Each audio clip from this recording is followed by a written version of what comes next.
Bearnard writes a book, written by Deborah Underwood, illustrated by Misa Sabure. Bearnard and Gertie were reading about the brave bear in Bearnard's book. "I wish you had your own book too, Gertie," said Bearnard. "I know. I will write a book about you." "My own book? How exciting!" Gertie said. Bearnard got some paper. He got a pencil. He sat at his desk and thought and thought and thought. Gertie waited patiently. "Is the book ready yet?" she called. "Not quite yet," said Bearnard. "Gertie," said Bearnard, "I do not know how to write a book." "I know you can do it. Maybe you just need some help," Gertie said. "Of course," Bearnard said. "I'll ask the Queen of Storybook Land." Bearnard and Gertie walked to Storybook Gate. "May we please see the Queen?" Bearnard asked. "I'm sorry, Bearnard," said the sentry. "She's not here right now. May I help you?" "I want to write a book about my good friend Gertie," said Bearnard, "but I've lost my way." "Ah," said the sentry, "then you need this." He handed Bearnard a map. "First stop, the library," Bearnard said. "I love libraries," said Gertie.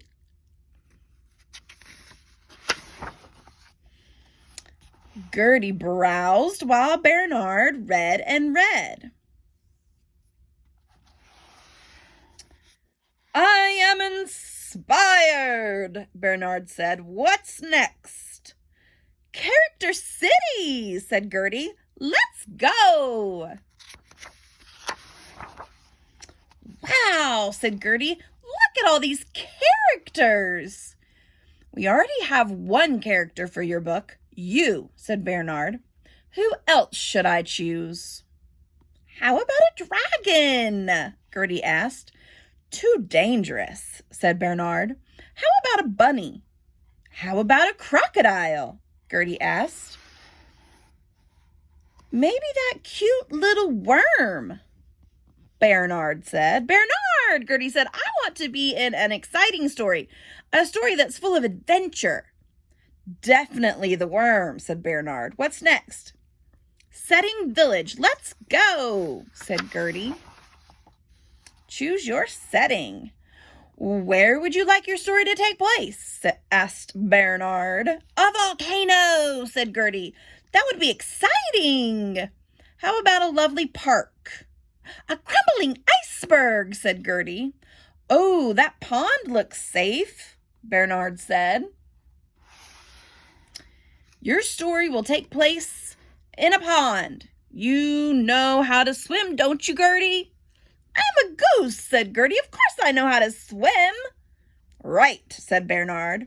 "What's next?" "Problem Plaza," Gertie said. "Now that sounds exciting." "Gertie," Bearnard cried, "you're my friend. I do not want you to have any problems."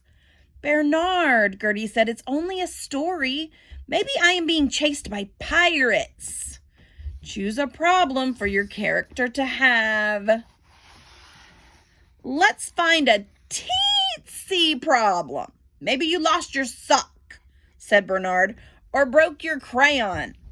"Maybe I need to battle a rampaging monster," said Gertie. "Broken crayon it is," said Bearnard. Gertie sighed. "All right, Bearnard, what's next?" "The writer's room," said Bearnard. Gertie relaxed with her book while Bearnard wrote. "Write your story, then rewrite it to make it even better. Once upon a time, there was a wonderful goose named Gertie. She lived in a pond with her worm friend Edgar. One day, Gertie broke a crayon. So Gertie and Edgar went to the store and bought a new crayon. The end." Bearnard stared at the story. It wasn't very exciting, and Gertie wanted an exciting story. "How's it coming?" Gertie asked. "I I'm going to take a thinking walk, said Bearnard. Bearnard walked all over Storybook Land. Can a writer add characters to a story?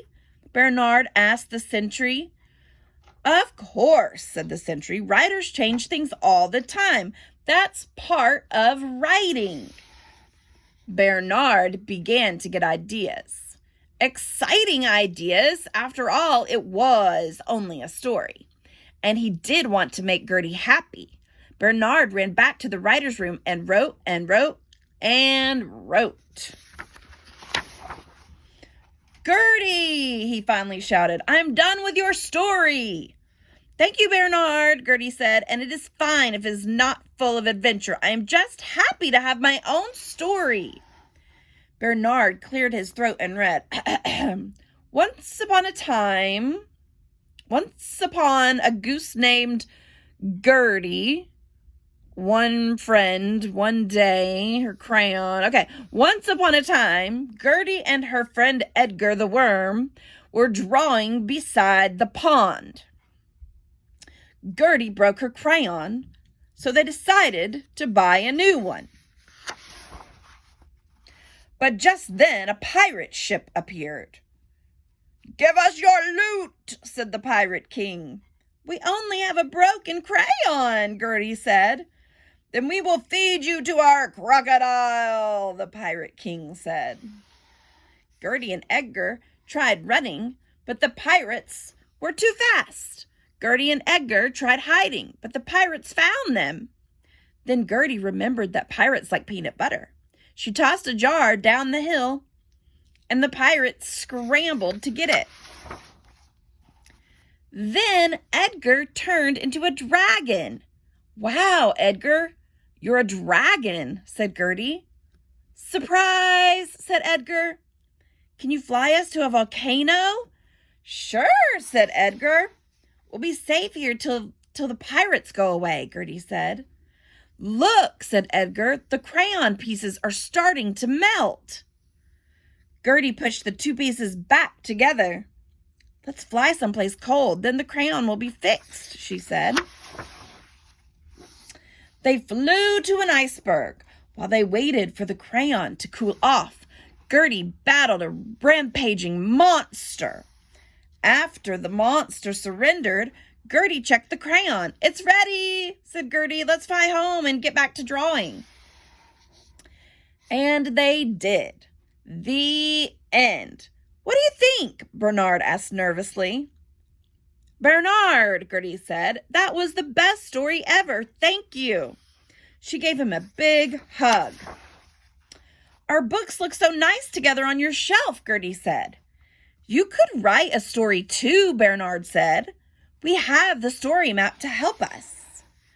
No, thank you, said Gertie. In the library, I discovered something wonderful. My great-great-great-great-grand goose was a poet. I'm going to write poems, just like she did. Mother Goose Nursery Rhymes.